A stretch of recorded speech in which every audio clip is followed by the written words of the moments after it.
3, 2, 1. Cath Fairhurst, you are the COO of New Care. Welcome to the Care Home Show. Thank you. It's an absolute pleasure to have you here. So I always like to start with this question. So Cath, tell me, where did you get started in the care sector?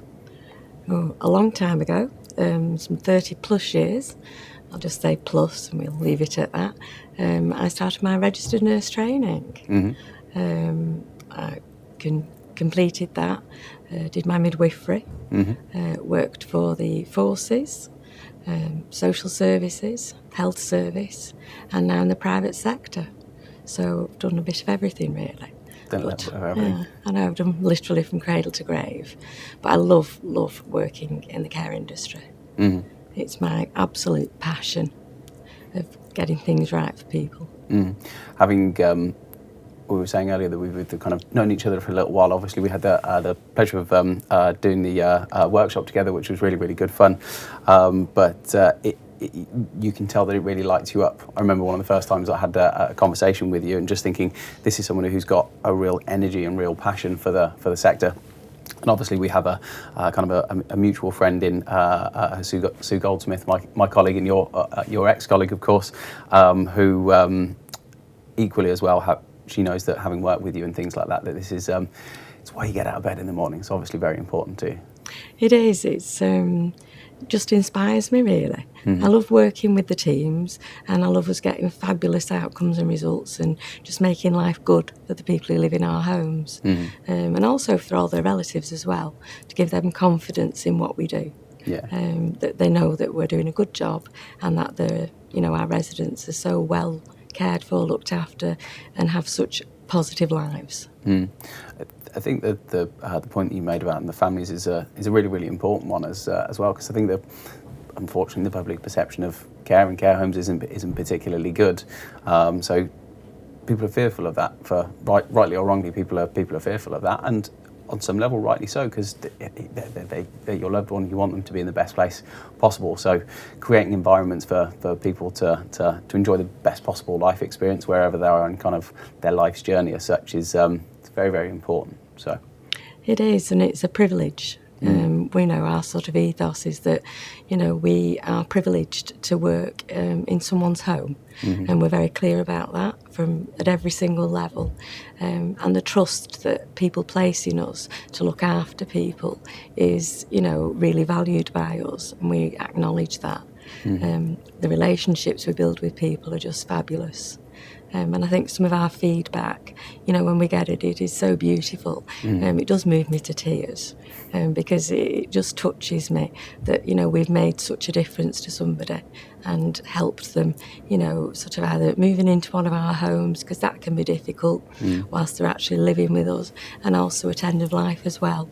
But certainly, our view is that our homes are for people to come and live in and enjoy life as much as is possible.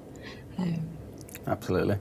So tell me, you gave kind of a little bit of an insight into a little bit about the journey, but so how did you end up being the COO of New Care? What did that journey look like? I've worked in the private care sector for about 12 years now. I worked for a number of years at Four Seasons Healthcare and then Barchester. And Barchester did some realignment of where they were at, and unfortunately for me, geographically, what I was offered wasn't a good mix for me, wasn't a good fit. So I was then looking for another opportunity, and I was offered a role over at New Care by Dominic Kay and the board there. It was an unusual move for me, because I've always worked for large organisations. I had never worked for a small organisation before, and I had some trepidation about that. Wasn't sure it was going to be right, but it was probably the best thing I've ever done. It's been a fabulous journey. I've now been there for 3.5 years, and I wouldn't be anywhere else. It's a mark of a great culture, of course, to have that type of feeling and things. Tell me about New Care, because there's you've been on quite a special journey from the perspective of the kind of early stage embryonic kind of the early days, if you like, and obviously you've grown quite quickly. How did New Care come about, and what's that whole journey look like? New Care did come about a number of years before I joined, and they came about initially because they were a construction company, and they had land, and there were some queries to what was going to happen with that, and they went down the route of actually constructing care homes. They then sort of decided that they would run them. And that was the start of their journey. When I joined the company, we were just running one home down in Nottingham, but had plans to expand, and certainly we've expanded in 3.5 years. We've now got 6 care homes in operation, all of which we've acquired, designed and built. And I love that element because I get to be involved in all the design features, making it a proper home, but actually also functional from the point of view of us running it effectively. Sure. And making it a really positive place for everybody to be. And it's just been amazing to be part of that. And then, sort of going to site meetings. So, got my hard hat when I very first started to go to site meetings to see the construction. And I'm involved in every step of the build. Obviously, I don't do it myself. A fabulous construction company. But it has been, then to see it become a building, it always leaves me in a state of awe and amazement. Because, the gentlemen, the guys and the ladies who actually do the construction are just amazing. The finish is fabulous. Our designer is inspiring, and she's loving what we do, and really makes a difference to it. We have discussions a bit like this when I'm having with you, and I'll sort of talk to her and say, this is what I want to achieve. And then she goes away and comes back and says, what about this? How does this look like to you? What do you think? And I always think, wow, I actually would have never thought of doing it like that. But actually, that is definitely her skill. Her, it's what she brings to the company. I guess by having those 3 different stakeholders involved in that whole process, from a design perspective, from a kind of operational and from a care perspective, and then also from a construction perspective, the end result has a really great opportunity of being fabulous, which of course it is. Being in a position to be able to undergo that process, because I mean there are of course people who the builders from within the sector, if you like, they've got kind of a cookie cut model, and I'm sure it works on some level, but is it the best that it could be?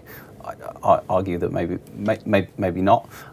So yeah, being able to have those kind of different influences and making it really work on the ground level makes an awful lot of sense. And ultimately, if it's, to your point, if it's going to improve the life of the residents and things like that, then it's an important part of the process.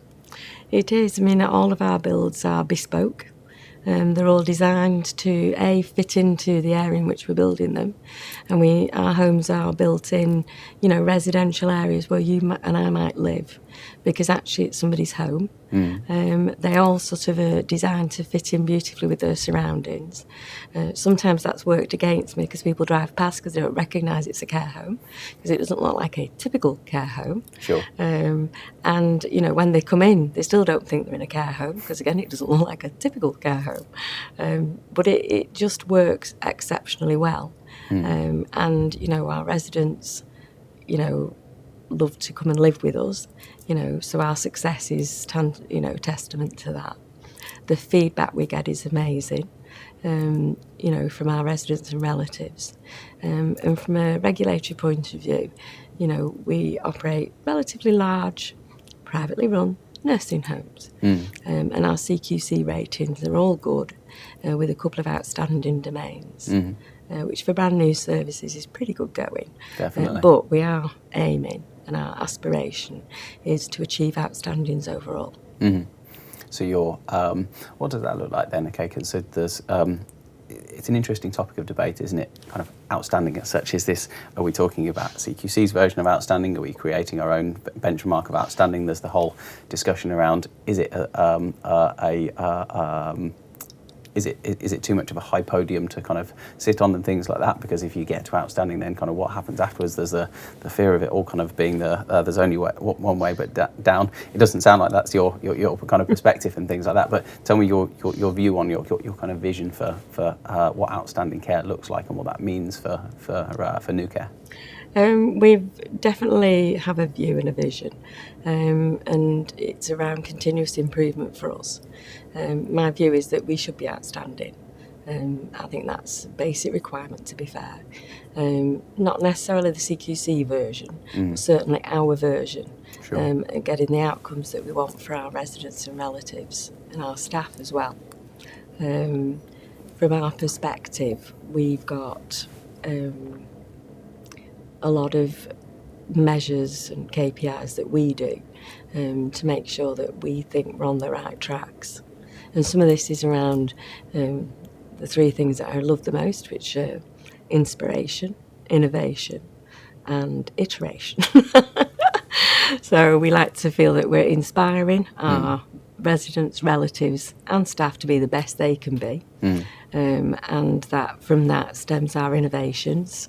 So we capture ideas from everybody to make sure that what we're doing is the best it can be, and the small things we change. And, you know, we're always looking to see how we can do things better. And, you know, the iterative process is always within everything that we do. Because, you know, however we do it today will be the best way we know how. But if somebody thinks of something that's better than that, then we'll adjust it, we change it. And we'll move it on. So we're never still.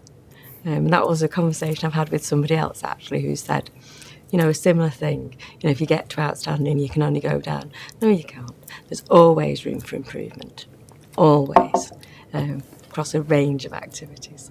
I think that's one thing that's really, really consistent across people of whom have their own benchmark of what outstanding means to their organisation, and that are comfortable with that's part of their vision. That's what they're out to achieve, and it comes through iteration. It comes through having that constant feedback cycle of, okay, we've got a great strategy for fill in the blank, whatever it might be. But are we, if we've got a great strategy, are we implementing that strategy properly? Are we measuring that the feedback from that? And are we then learning from the feedback that we've got, and then we're building it back into the strategy so that we've got that we'd call it a virtuous cycle of improvement. And if you keep pushing the edges of the envelope, then there is a clear path to what comes next. It's the latest iteration of what outstanding care looks like for you specifically. Now, obviously, if the CQC pick up on that, because heaven forbid they might be slightly inconsistent sometimes, but your benchmark's way above what good or even their version of outstanding looks like, then you've got the best possible opportunity to be kind of head and shoulders above their expectations, and ultimately deliver fantastic results for the residents, and to build a culture within the organisation as well, where that's just the standard that you set. That's the way that the standard that each one of the team members holds each other to on a day-by-day basis, to make sure that the team are working together in the right way, and the residents are benefiting from the work that they're doing. So, kind of touched upon this slightly, but you're obviously immensely passionate about what you do. Why is what you do so important to you personally? On a personal level, the reason I went into nursing, you know, those years ago, was I always wanted to make a difference. I still want to make a difference, and you know, I've never lost that. I'm desperately passionate to still make a difference, and I always can see that there are things that we could be doing better. And you know, sometimes it's tweaks, not always wholesale changes or anything, but there's sort of always that hunger, I think, to make this difference in people's lives, because I know how much it means to everybody, including myself. You know, I've been on the receiving end, you know, and I say this sometimes to people when I meet them. You know, I've sat on both sides of the table. I've been the daughter, I've been the provider, you know, and I've had experience of being a patient. So, you know, I used to sort of always say that, you know, the mum's test or the loved one's test. And now, you know, certainly in my homes, I do the me test. Would I like, you know, to live here? Would I like these people, you know, my staff to look after me? And the overwhelming answer is always yes. That's a really good question. I don't think I've ever heard an operator ask themselves the question: would I like this group of people, this group of this team to look after me? Because that's it's an important question to ask. It kind of it reverses the mum's test or the me test.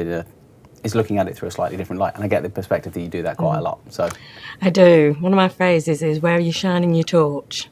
You know, because if you're shining your torch, your beam can be quite narrow, and actually sometimes you've got to lift your head up and shine your torch elsewhere to get a better view or a different view. Where are you shining your torch? I like that. That's one that's going to stick with me. Because you're right, aren't you? I mean,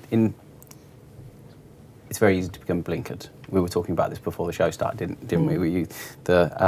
The using the colloquialism of working on your business and in your business, when especially in care businesses where ultimately the team are often very time poor, it's very easy to kind of get stuck into the kind of the day-to-day grind. And if you've got kind of if you're in that I guess the kind of the hamster wheel type thing, you become in some level blinkered, and that ultimately that's a certain level of exposure.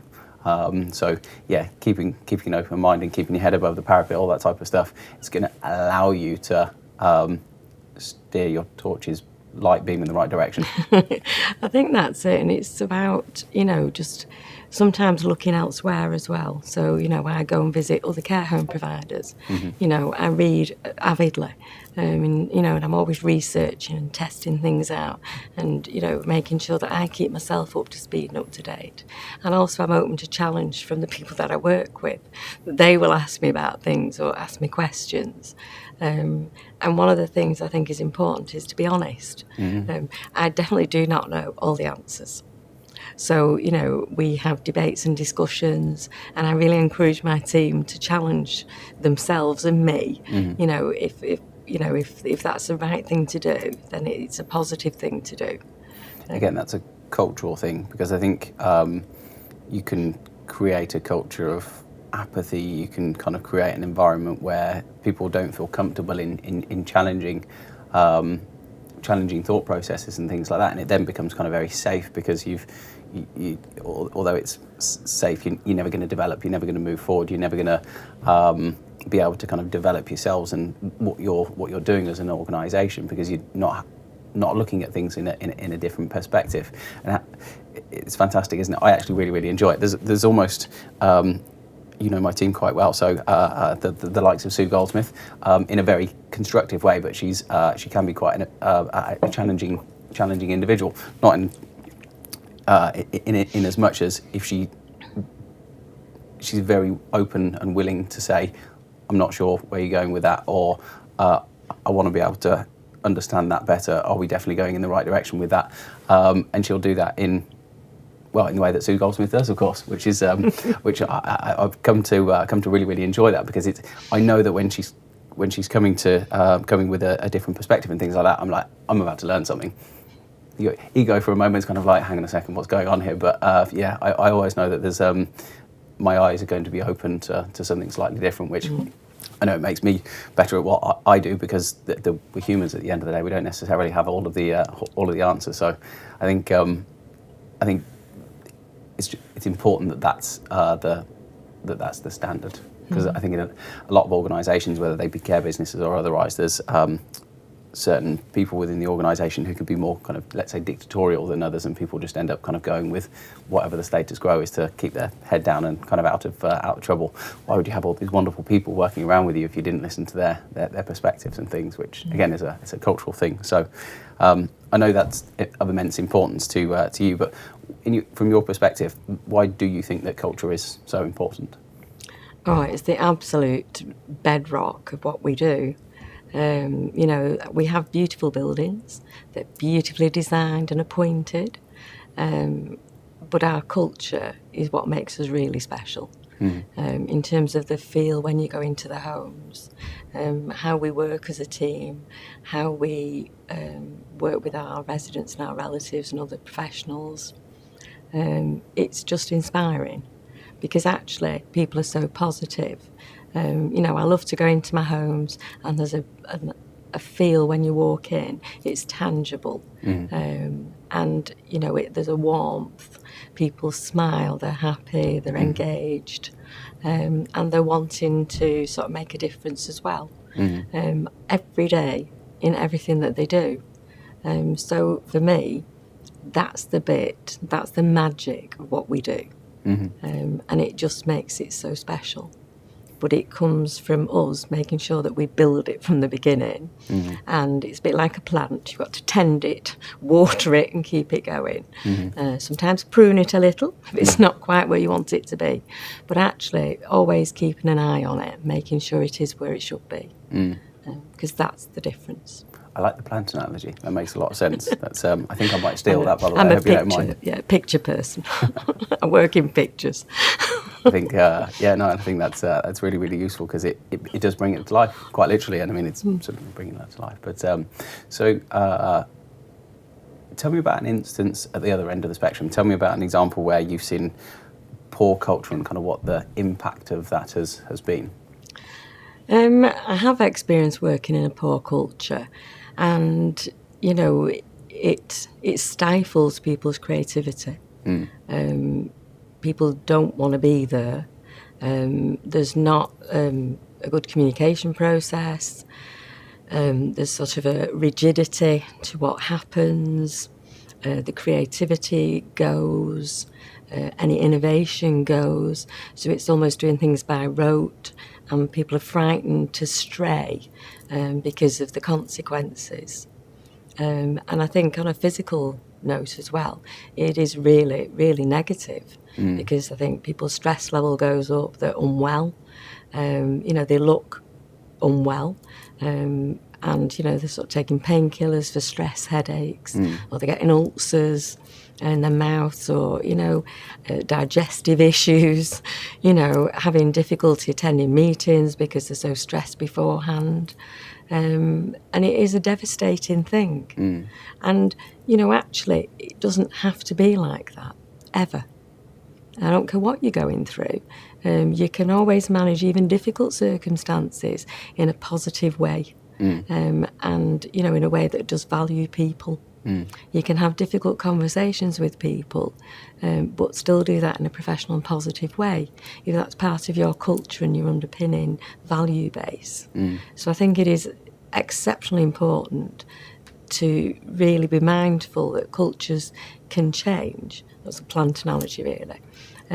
Just because you've got it right at the minute, you've got to keep it tended and make sure it stays right. And if there's anything, that you feel is untoward or happening that you're uncomfortable with, then you need to say so and, pull it back to your values always. Tell me a little bit more about then, because I think that's an important point that you raised there. About? So bringing it back to your values, if you like, if say your culture has kind of strayed off path for whatever reason, tell me about the kind of the importance, and just unpack that a little bit for me around kind of bringing things back to your values. I know that I've certainly done work on this with Sue Goldsmith in the past, and what we've always done is reminded people why we do what we do. Where exactly we are. We're in somebody's home.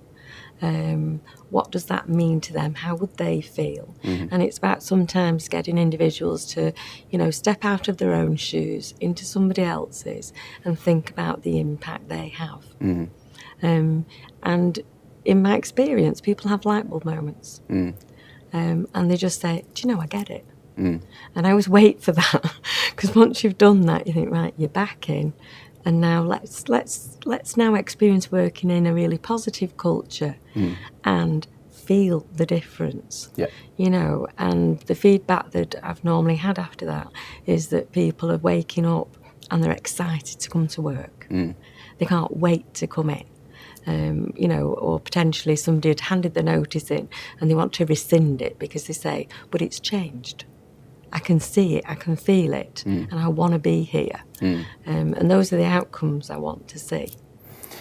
It's strange, isn't it? Because a feeling, it almost seems so intangible. But if your team feel like part of something special, if they feel like they're contributing towards something, if they feel like they're more kind of purposeful in what they're doing, the likelihood is your team's going to work together far more cohesively than as you wouldn't. And you can't. It's difficult to wrap a kind of metric around that. You can't kind of stick that on a spreadsheet. I mean, there are of course ways to do it, but there's an element of kind of intangibility in that, if you like. But when people feel good, they behave better. It's to your point, at the other end of the spectrum, if somebody's feeling beaten down and they're stressed and there's physical, mental, emotional, there's a physical, mental, and emotional kind of impact to that, you're never going to be on your A game if you're in that type of a toxic environment, and you're never going to be able to do what you're there to do, which is ultimately look after vulnerable people when we're talking about our sector. So it's building that culture where people feel like they're contributing something special and that they're part of something important we see that as probably one of the most undervalued opportunities in business today, not least because the care sector, because of the importance of it firstly, but then also if you read the first two questions in the CQC's well-led inspection, they look at it as well, and albeit the CQC don't come out with it without their challenges, but when the regulator's looking at it, they're looking at it for a very important reason, of course. So talking of kind of the some of the more negative things that I guess I've witnessed since I've been running the business.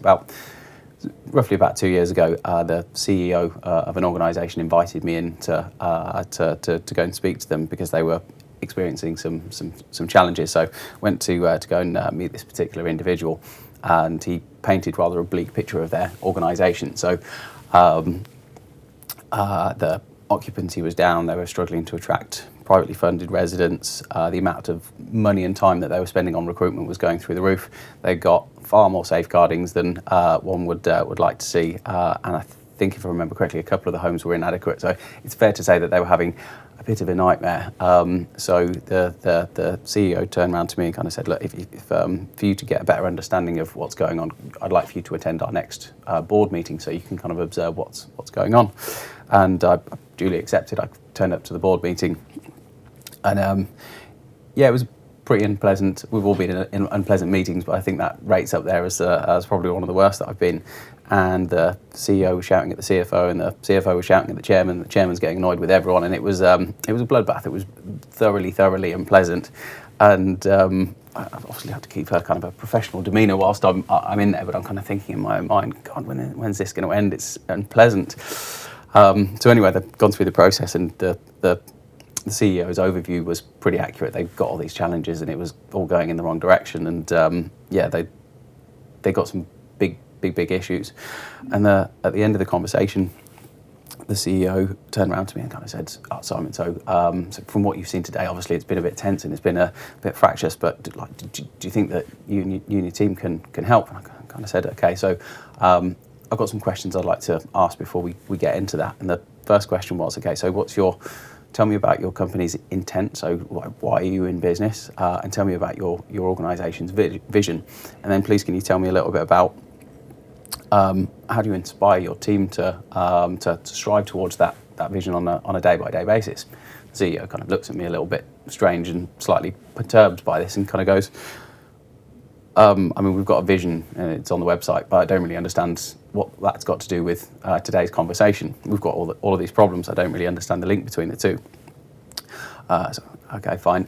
Later on in the conversation, I said, asked the question, okay, so tell me about your values and how do you empower your team to live by those values on a day-by-day basis? And again, more in an even more frustrated tone of voice this time, they kind of turned around and said that the vision and values are on the website, but I don't understand what all of this has got to do with all of our problems.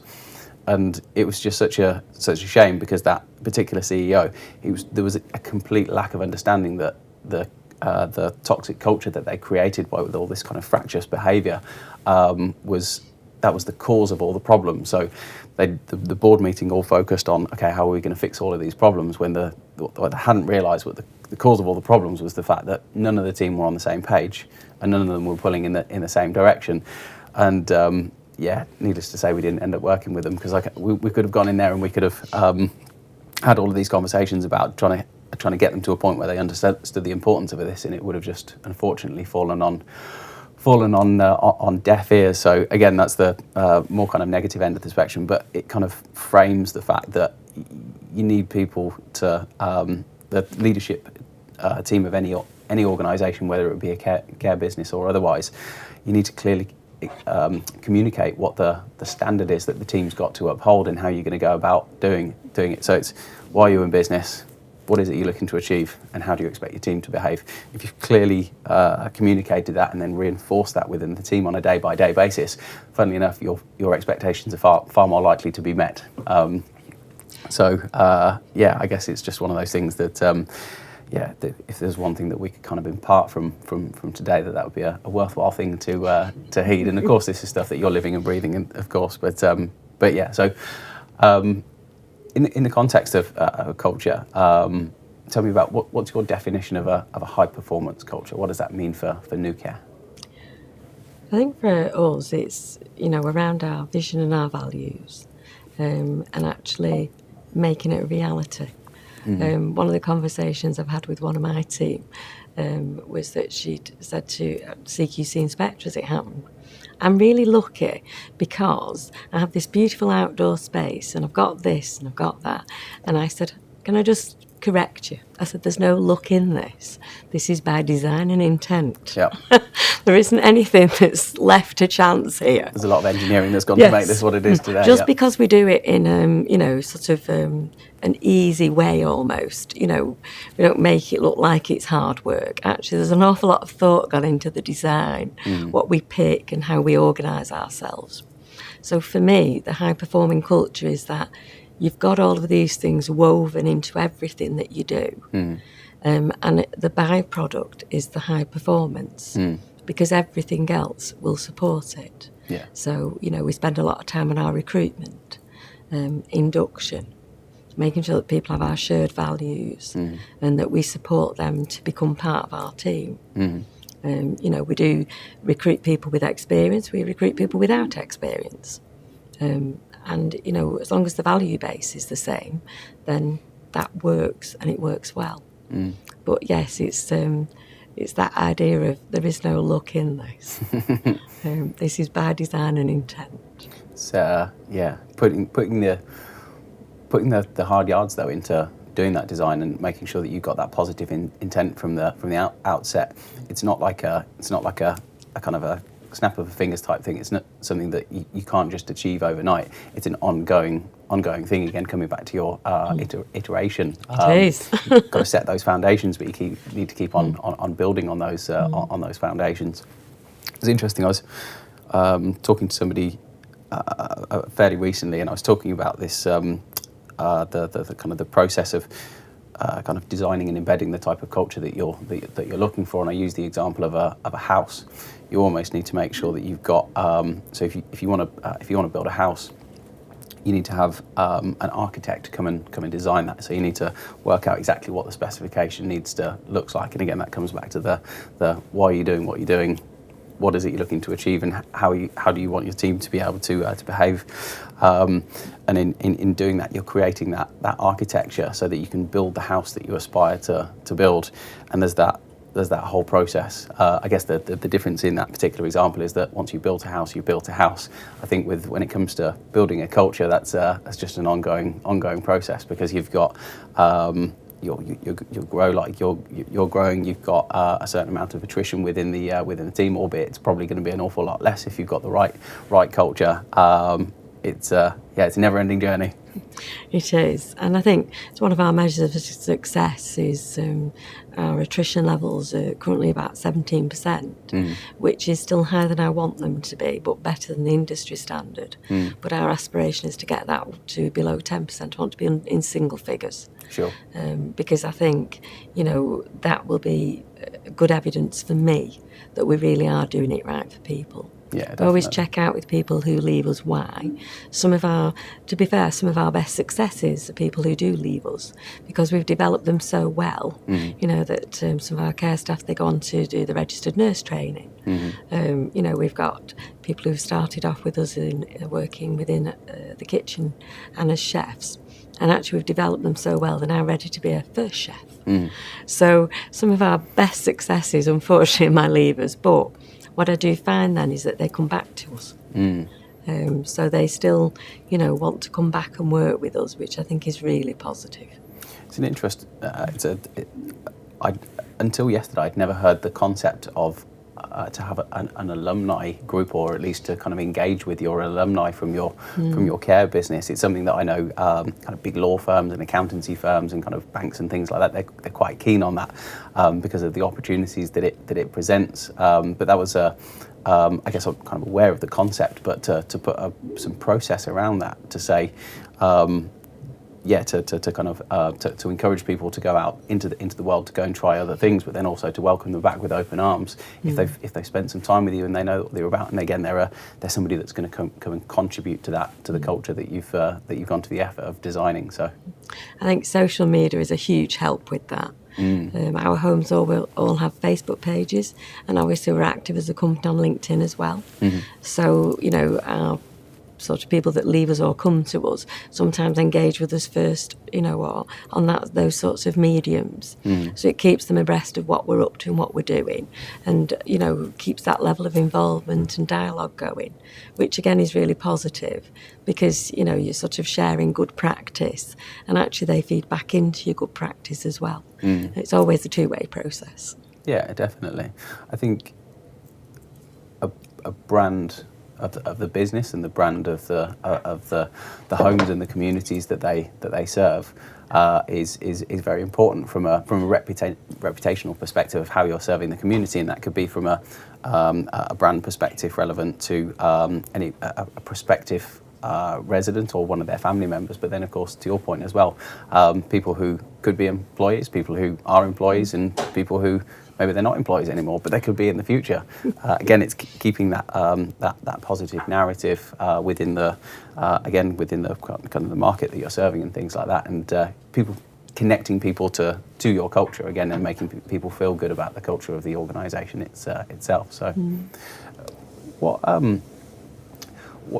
from a cultural perspective, what do you think the things that you've done from the perspective of embedding your cultural assets into your organisation? What are the things that you think have had the biggest impact for New Care? I think it's the ongoing nature of what we do and the way we do it. So we've always put a lot of emphasis on how we do what we do, and how people interact with each other. That our homes are full of laughter and fun.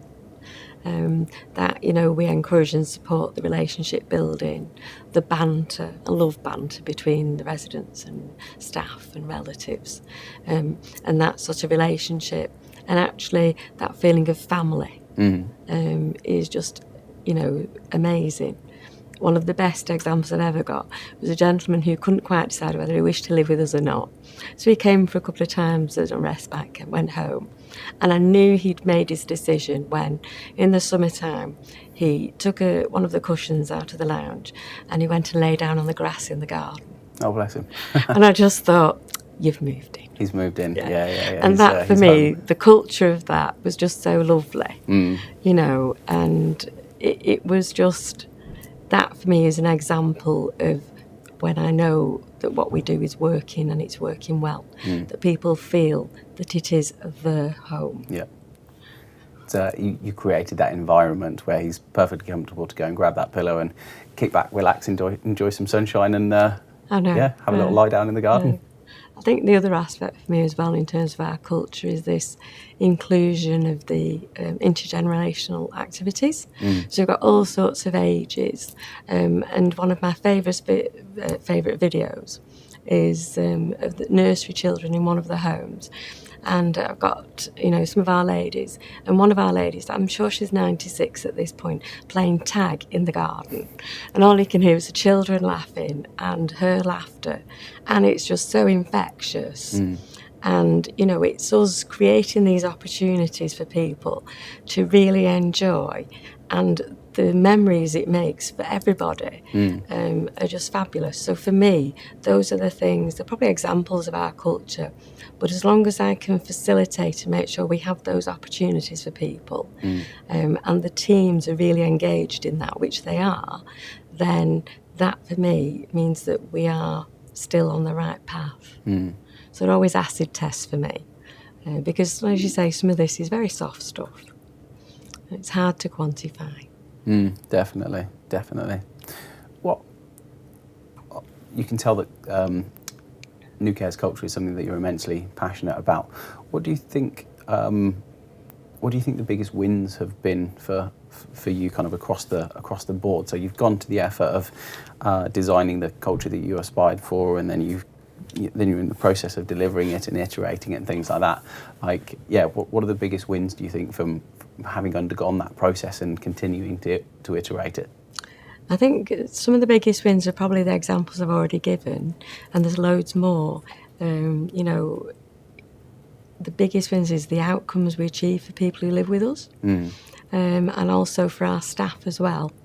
So, we had a gentleman who came to live with us who was end of life, and he was a very poorly man. He actually sort of lived with us for several months, which was unexpected. And I do think sometimes that's something around the care that we gave him.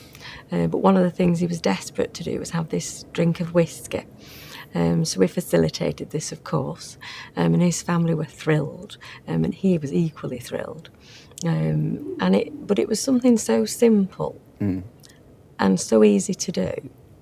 But actually, in terms of an outcome, when he did actually pass away, his family wrote a beautiful letter that moved me to tears, because of their experience and how they'd, sort of managed to really enjoy his life for the last 6 months. Because although he was a very poorly gentleman, he had a quality of life, and they had a quality of life to spend with him. And I cannot put a value on that. I just find it so moving. That's the thing, isn't it? Wherever you are in your life's journey, you should be able to be in an environment where quality of life, you've got the best possible chance of having the quality of life that you can wherever you are in that journey. So, just that little tot of whiskey, that obviously meant the world to that particular gentleman, and it's again. He's seen the benefit of that, and then obviously his family and things, because they knew that was important to him. It's just a nice touch, isn't it? And again, it's how you've made them feel, both the resident, the family member, the team as well, because they will have got to witness to see how important that actually was for them. They did, and I think then it's sort of uplifting, because actually then the team are encouraged and supported to find out, for all of our residents, what is it that that person really wants to do? How can we make a difference? And actually, for the staff team themselves, they feel so fabulous because they know they've made such a lovely difference to someone's life. And then they start being very creative and very innovative.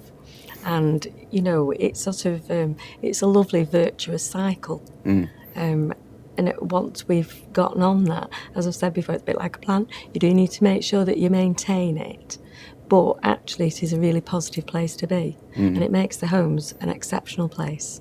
Such a positive reinforcement there as well, isn't it? Because everyone sees the benefit of it. People see the smiles, people see the facial expressions and things like that. And it's if the people working in the home ever needed inspiration to work that little bit harder and show up in a particular way and to contribute again to the culture of the organisation, to see the smile on the resident's face, to see that you've made a difference, it's magical moments of course. So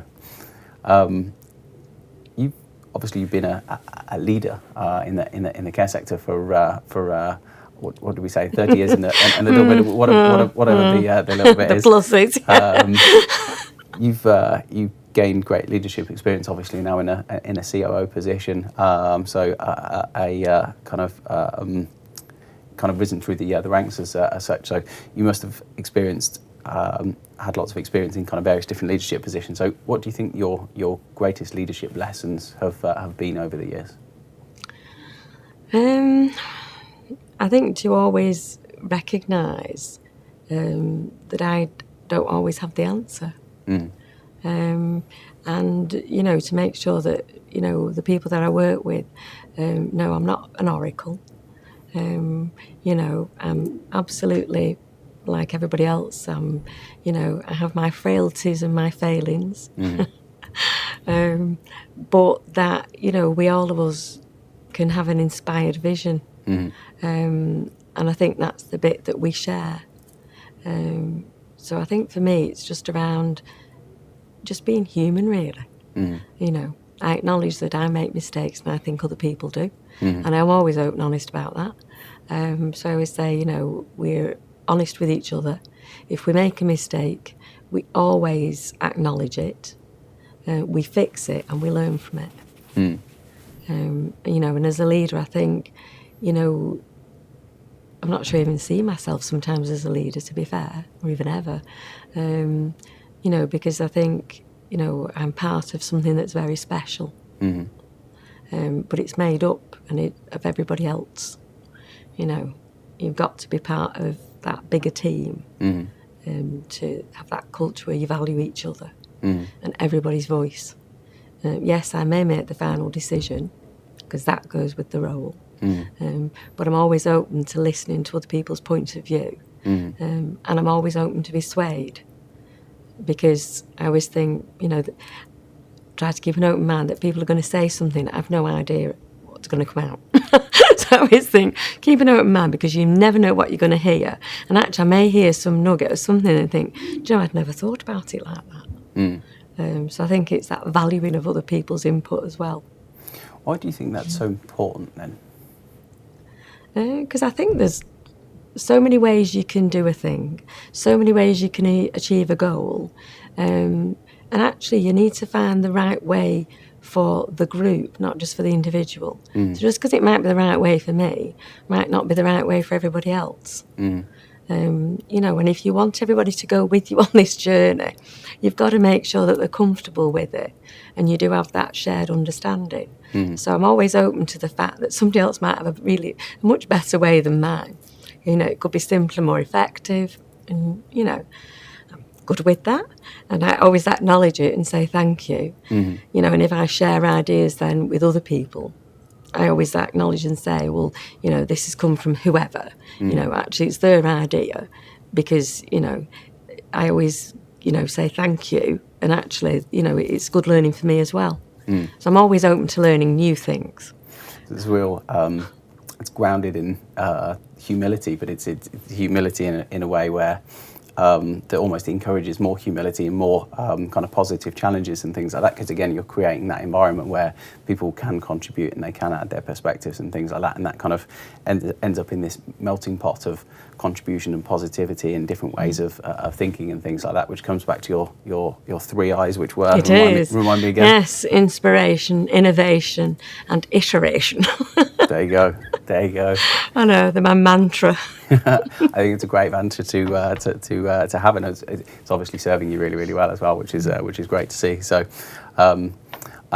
last question before, or second to last question, sorry. I always like to ask people. So, if you were to give somebody looking to make a positive impact on the care sector, just one piece of advice, what would that be? I think keep an open mind as to what different organisations can offer you. I think in my past I've been blinkered to just looking at larger organisations, and actually, I've now come to really understand the value of a smaller organisation that is more agile and actually can, sort of allow you much more autonomy and influence. So I would say keep your eyes open to opportunities that you haven't yet understood or know that they exist. that comes back to the torch analogy a little bit, doesn't it? It does, yeah. Keep your beam, keep that torch moving. Don't just focus in one area for too long. I think that makes a lot of sense. And what's the best piece of advice that you've ever received personally? I think the best piece of advice was come and meet the McGeoff brothers. And as part of my move to New Care. Yeah. Because that was definitely me around lifting, sort of changing my gaze from always having worked in a corporate environment and actually somebody saying to me, come and meet these guys. And whilst, the four brothers, have a construction background, they are incredibly person-centred. Probably more person-centred than a number of individuals I've worked with in health and social care. Wow, okay. So, yeah. Comes down to values again, that does, doesn't it? It does. Comes down to values. Yeah. So who was it that that introduced you? Was it Dominic? It was, yes. It was Dominic K. Dominic K. Well, we've got Dominic to say thank you for that. I'd love to get Dominic on the show at some point. So if he's watching this, then I've heard from various people that he's a top chap, and again somebody else who's very, very passionate about the sector. So Cath, it's been an absolute pleasure. Thank you so much, and thank you. Cheers Thank to have you very on the much. Care Home. Cheers.